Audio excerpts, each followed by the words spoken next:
자, 프리미어리그 26라운드 맨시티와 뉴캐슬 간의 팀 간 26라운드 이제 후반기 맞대결이 벌어졌었습니다. 에티하드 스타디움에서 경기를 했고요.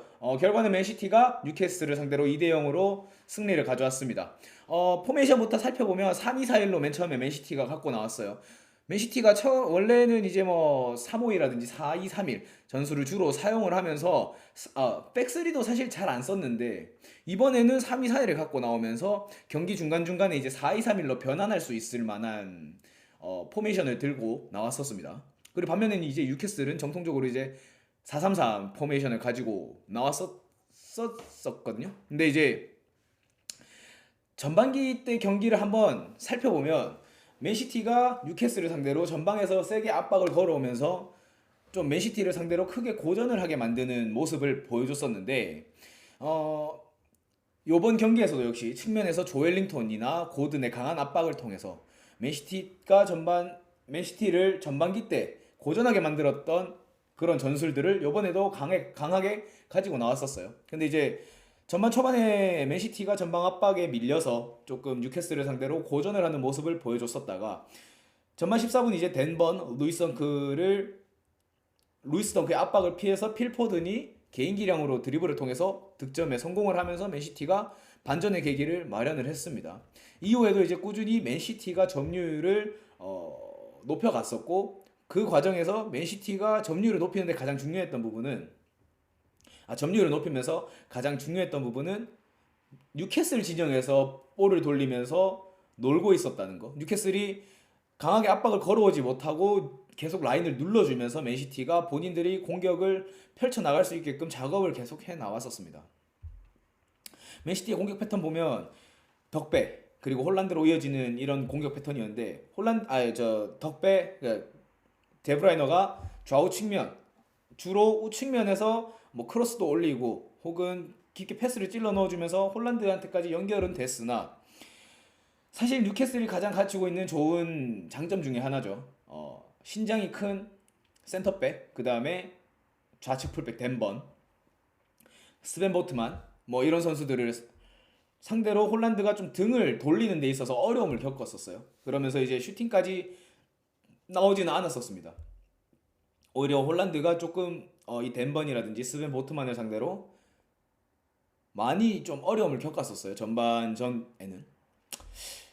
그러면서 이제 전반이 마무리됐었고 후반 67분에 이제 후반에 뉴캐슬이 좋은 찬스를 계속 만들어 가고 있었었는데 후반 67분에 닉포프의 그 킹미스 한 방, 이 맨시티의 전방 압박을 성공하게 만드는 빌미를 제공해 줬었고 그게 베실바의 득점까지 이어줬었습니다. 그 한 번 찬스로 뉴캐슬의 기세를 완전히 꺾어냈었고 뉴캐슬은 거기서부터 이제 그냥 말리기 시작했어요. 말리면서 어 완전히 그냥 신경전이 여러 차례 오갔었던 상황에서도 뉴캐슬 같은 경우에는 말리면서 맨시티한테 결정적으로 지게 되는 모습을 보여줬었습니다.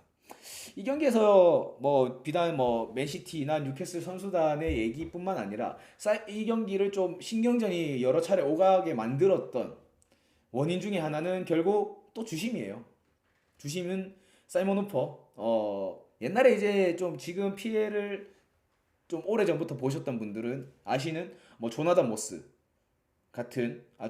주심을 아실 건데 조나단 모스 같은 몸매를 가지고 또 앤서니 테일러 같은 두상을 가지고 있는 심판인데 이 심판도 여러 차례 좀 관대한 성향을 이걸 관대하다고 표현해야 될지 아니면 그냥 심판을 못 본다고 표현을 해야 될지는 잘 모르겠는데 여러 차례 뭐 반칙 상황이 발생을 했음에도 불구하고 일단 계속 넘어가면서 누적되고 했던 것들이 이제 쌓이면서 뭐 중간에 뭐 덴번과 홀란드의 신경전이라든지 이런 것들이 여러 차례 좀 몸싸움이 연출되면서 결국 뉴캐슬이 좀 말렸어요. 이 경기가 자체를.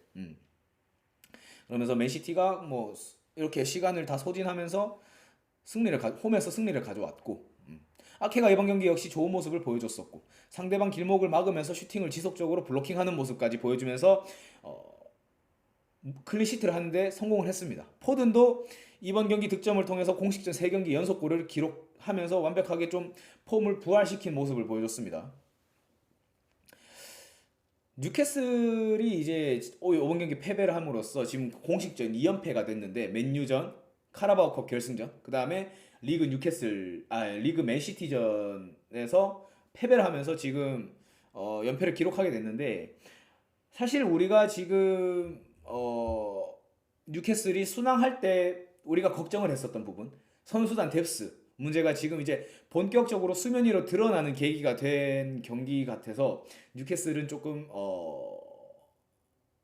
일단 순위 방어해야 돼요. 일단 순위 방어해야 되고 승점 방어해야 되고 모르겠습니다. 뭐 뉴캐슬은 어쨌든 유럽 그러니까 빈살만 구단주가 들어오면서 유럽 대항전을 목표로 하긴 할 거예요.